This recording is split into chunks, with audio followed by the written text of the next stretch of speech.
बंधु माने आजिर एही कार्यक्रम को आपण मानक स्वागत। आजिर एही कार्यक्रमटी वृष राशि व्यक्ति विशेष मानक पई बहुत गुरुत्वपूर्ण अटे। कारण आजिर एही वीडियो रे आमे माने जानिबा जे जुलाई 2026 आपणक पई किपरि रहिबो। जेतेबेले एक नूतन मास आरंभ हुए आमे समस्ते किछि नूतन हासिल करिबा पई उत्साहित थाउ, किंतु हठात चिंतार भावना मध्य सृष्टि हुए। आपण भाबुथिबे जे गत 6 मासर संघर्ष एवं कठिन परिश्रम जहा इच्छाकृत फलाफल देई नाही किंबा आपण सम्मुखीन होइथिबा विश्वासघातकता एही नूतन मासरे जारी रहिबो कि। तो बंधु माने यह आगामी मासरे जीवन को महान करिबार छाबिकाठी रखिछि। जुलाई 2026 बाहर को पाद देबा को आह्वान करे। आपणकर आराम क्षेत्र छाड़ी कार्य क्षेत्र में प्रवेश करिबा। जुलाई 2026 पई दृश्यमान ग्रह संयोजन को दृष्टि रे रखी एही 30 दिन आपणक जीवन रे एक गुरुत्वपूर्ण मोड़ प्रमाणित हेबो। शनि, राहु एवं गुरुंकर स्थिति स्पष्ट भाव सूचाई दिए जे आपण वर्ष वर्ष धरी जहाँ स्वप्न देखिछंती एवं जहाँ पाई आग्रही अछंती ताहा एबे आपणक आड़को द्रुत गति रे आसुछि। जुलाई 2026 रे आपणक जीवन एते गुरुत्वपूर्ण मोड़ नेबाकू जाउछि जे एक सठिक निष्पत्ति आपणक नूतन उच्चता को नहीं जाई पारे, जेतेबेले एक छोट भूल अत्यंत महंगा साब्यस्त होई पारे। एही भिडियोटी को शेष पर्यंत देखिबा द्वारा आपणको समस्त जरूरी सूचना मिलिबो। केउ कार्य ग्रहण करिबाको पड़िबो, आपणक पई केउ खुशी अपेक्षा करिछि एवं गुरुत्वपूर्ण भावरे केउ भूल गुड़िको जेकोसी मूल्य रे एड़ाइबाको पड़िबो। जदि आपण वर्तमान सम्मुखीन हेउथुबा संघर्ष, खर्च एवं समस्या मुक्त हेबाकू चाहुचंती तेबे भिडियोटी को शेष पर्यंत देखंतु। गत 6 मास धरी होइथिबा भूल गुड़िक जुलाई 2026 रे पुनरावृत्ति हेबा उचित नुहे। केवल सेतेबेले एही मास आपणकर स्वप्न साकार करि पारिबो एवं दीर्घ दिनर इच्छा मध्य पूर्ण होई पारिबो। तेनु आरंभरु शेष पर्यंत ध्यान देई भिडियोटी को देखंतु। बंधु माने एबे आसंतु आमे जुलाई 2026 रे परिवर्तनशील ग्रह स्थिति देखिबा। जुलाई 5 तारिख रे शुक्र आपणकर चतुर्थ भावरे प्रवेश करिबे।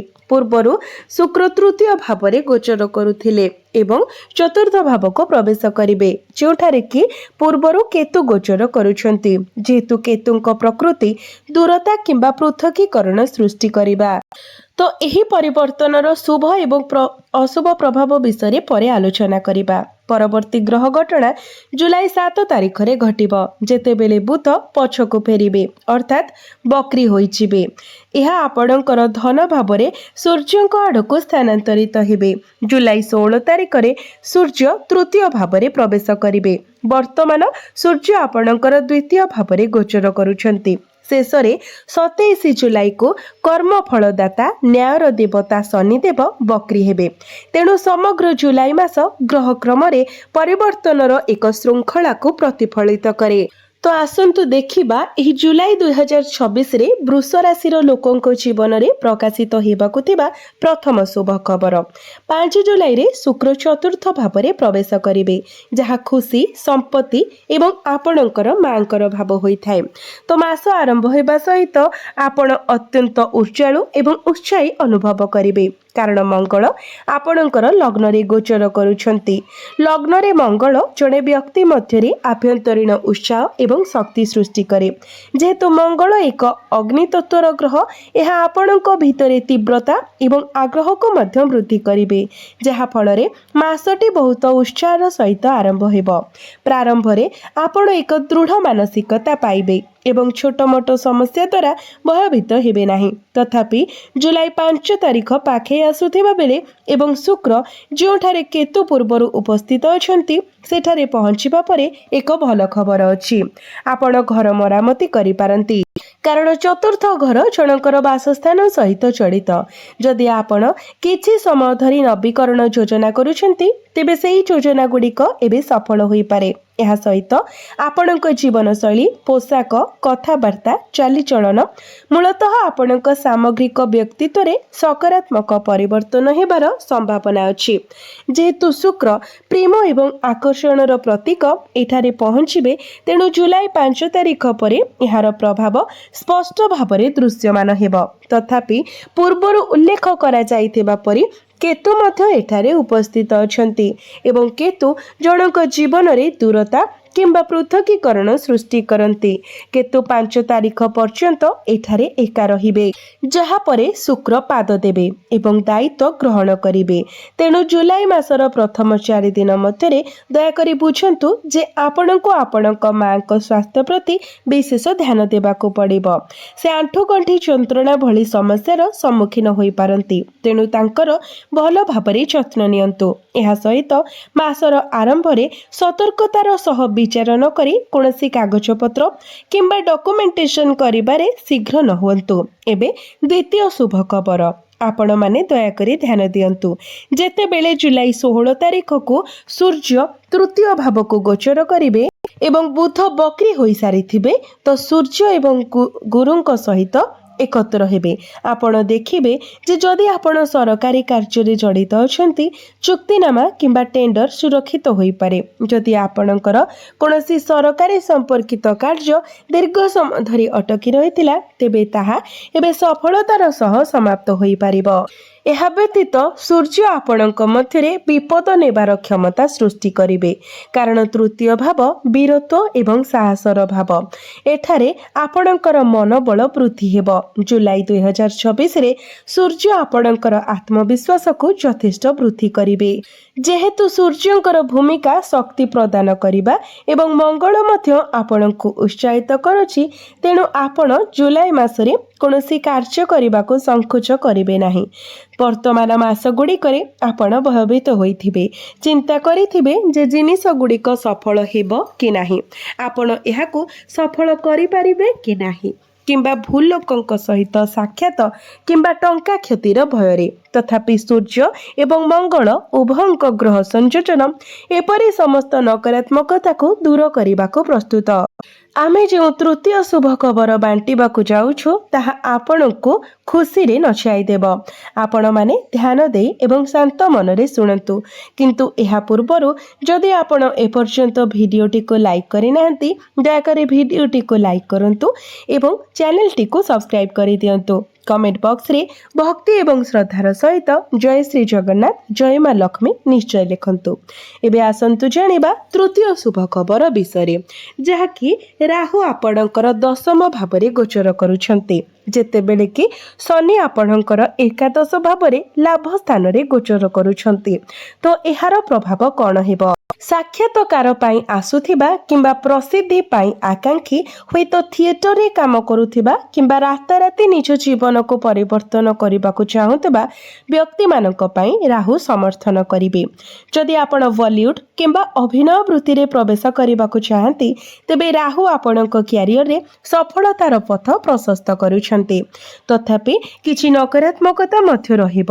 ଉଦାହରଣ ସ୍ୱରୂପ, ଆପଣ ଭୁଲ ପ୍ରକାରର ଲୋକଙ୍କ ସହିତ ସମ୍ମୁଖୀନ ହୋଇପାରନ୍ତି କିମ୍ବା ରାହୁ ଗୁପ୍ତ ଶତ୍ରୁ ସୃଷ୍ଟି କରିପାରନ୍ତି। ତେଣୁ ଆପଣଙ୍କୁ ସତର୍କତା ଅବଲମ୍ବନ କରିବାକୁ ପଡ଼ିବ ଏବଂ ଅନୁଭବ କରିବାକୁ ପଡ଼ିବ ଯେ ଅନ୍ୟମାନେ ଆପଣଙ୍କୁ ଯାହା କୁହନ୍ତି ତାହା ଆପଣଙ୍କ ପାଇଁ ସଠିକ୍ ନୁହେଁ।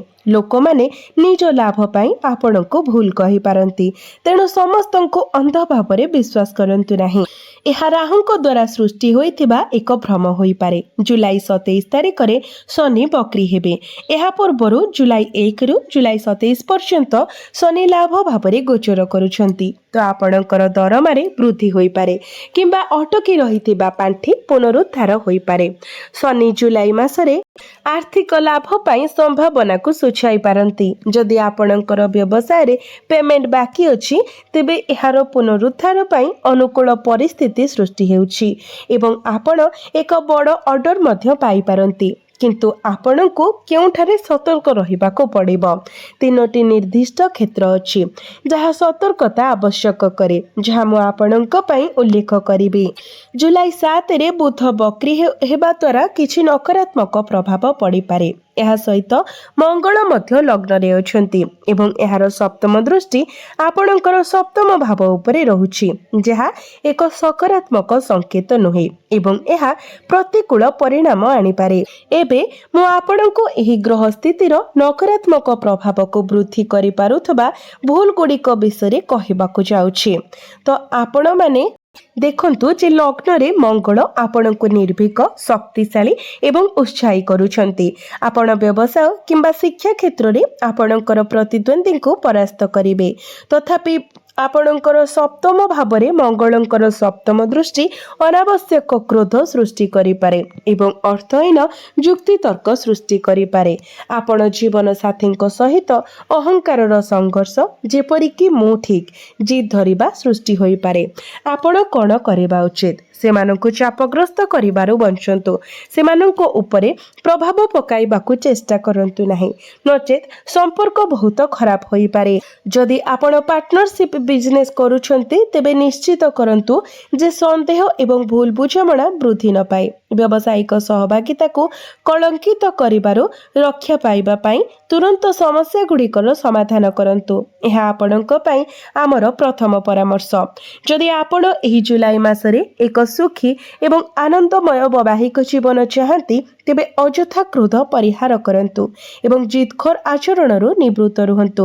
ମନେ ରଖନ୍ତୁ ଯେ ଯଦି ଉଭୟ ରାଗିଯାଆନ୍ତି, ତେବେ ପରିସ୍ଥିତିର ସମାଧାନ ହୋଇପାରିବ ନାହିଁ। ଜଣକୁ ଶାନ୍ତ ରହିବାକୁ ପଡ଼ିବ। ତେଣୁ ଆପଣଙ୍କର ମ୍ୟାଚୁରିଟିକୁ ଦେଖନ୍ତୁ ଏବଂ ପ୍ରତ୍ୟେକ ସମସ୍ୟା କିମ୍ବା ବିବାଦକୁ ଶାନ୍ତିପୂର୍ଣ୍ଣ ଭାବରେ ସମାଧାନ କରନ୍ତୁ। ଏହା ସହିତ ମାସର ଆରମ୍ଭରେ ଜୁଲାଇ 7 ତାରିଖରେ ବୁଧ ବକ୍ରି ହେବେ ଏବଂ ଦ୍ୱିତୀୟ ଭାବରେ ପ୍ରବେଶ କରିବେ। ଯଦିଓ ଏହାର ସକାରାତ୍ମକ ଦିଗ ଅଛି, କିନ୍ତୁ ନକାରାତ୍ମକ ହେଉଛି ଲୋକମାନେ ଆପଣଙ୍କର କଥାକୁ ଭୁଲ ଅର୍ଥରେ ନେଇପାରନ୍ତି, କାରଣ ଦ୍ୱିତୀୟ ଭାବଟି ହେଉଛି ବାଣୀର ଭାବ। ତ ବାଣୀ ଭାବରେ ବୁଧ ବକ୍ରି ହେଲେ କ'ଣ ହୁଏ? ଯଦିଓ ଆପଣ ଆପଣଙ୍କ ଦୃଷ୍ଟିକୋଣରୁ ଠିକ୍, ଆପଣଙ୍କ କଥା ଅନ୍ୟମାନଙ୍କୁ କଷ୍ଟ ଦେଇପାରେ। ଲୋକଙ୍କ ପାଖରେ ସବୁବେଳେ କିଛି କହିବାକୁ ରହିବ ଏବଂ ଏହା ସେମାନଙ୍କର ସ୍ୱଭାବ, କିନ୍ତୁ ଆପଣଙ୍କୁ ଆପଣଙ୍କର ଲକ୍ଷ୍ୟ ଆଡ଼କୁ ଆଗକୁ ବଢ଼ିବାକୁ ପଡ଼ିବ। ଆପଣ ଆପଣଙ୍କର ସାନ ଭଉଣୀଙ୍କ ସହିତ ବିବାଦର ମଧ୍ୟ ସମ୍ମୁଖୀନ ହୋଇପାରନ୍ତି। ଯେହେତୁ ବୁଧ ବକ୍ରି ହେବେ, ତ ଏହା ସାନ ଭାଇ ଭଉଣୀଙ୍କ ସହ ଦ୍ୱନ୍ଦ୍ୱ ଦେଖାଉଛି। ଦୟାକରି ଏହା ମନେ ରଖନ୍ତୁ।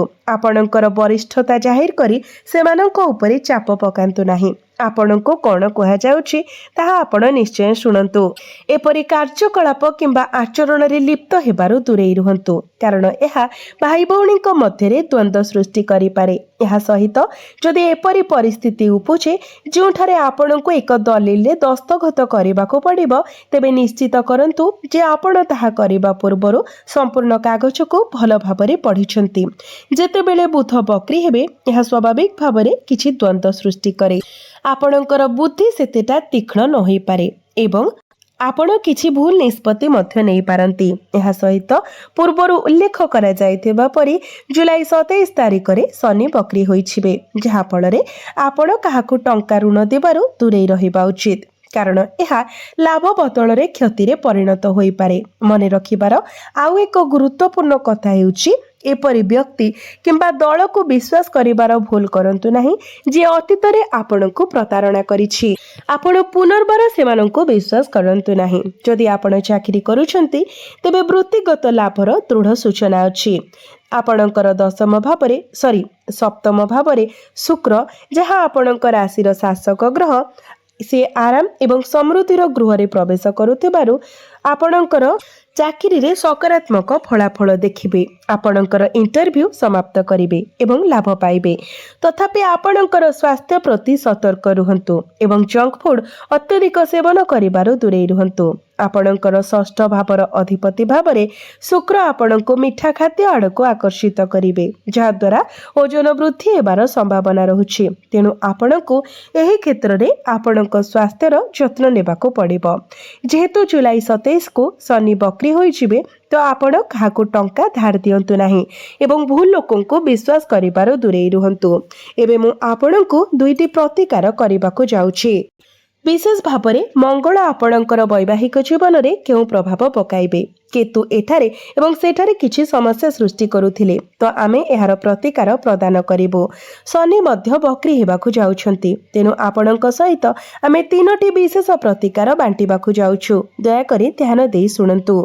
तो बंधु माने मंगलंकर प्रतिकार स्वरूप आपण प्रत्येक मंगलवार दिन हनुमान मंदिर परिदर्शन करंतु। गुड़ एवं चना प्रसाद भाव में अर्पण करंतु। प्रत्येक दिन हनुमान चालीसा पाठ करंतु। द्वितीय प्रतिकार हेउची शनिक पाई। शनिवार संध्या 7टारे ओस्त गछ मूले सोरिष तेलर दीप जालंतु एवं ओम शनीश्वराय नमः मंत्र जप करंतु। एहा लाभदायक हेबो। तृतीय प्रतिकार हेउची बुधवार दिन भगवान गणेशଙ୍କୁ पूजा करंतु। तांकु दुब एवं लड्डू अर्पण करंतु एवं प्रत्येक बुधवार दिन गोमाता को सबुज चारा खाइबाकु दियंतु। आपणको जहाँ सब अशुभत्व रहुची सेगुड़िक खंडन होई अधिक मात्रा रे शुभ फल प्राप्ति हेबो एवं आपणकर भाग्य रे मध्य उन्नति आसीबो। तो बंधु माने आपणकर जीवन मंगलमय हेउ, एहा ही ईश्वरक निकटरे मोर प्रार्थना। धन्यवाद।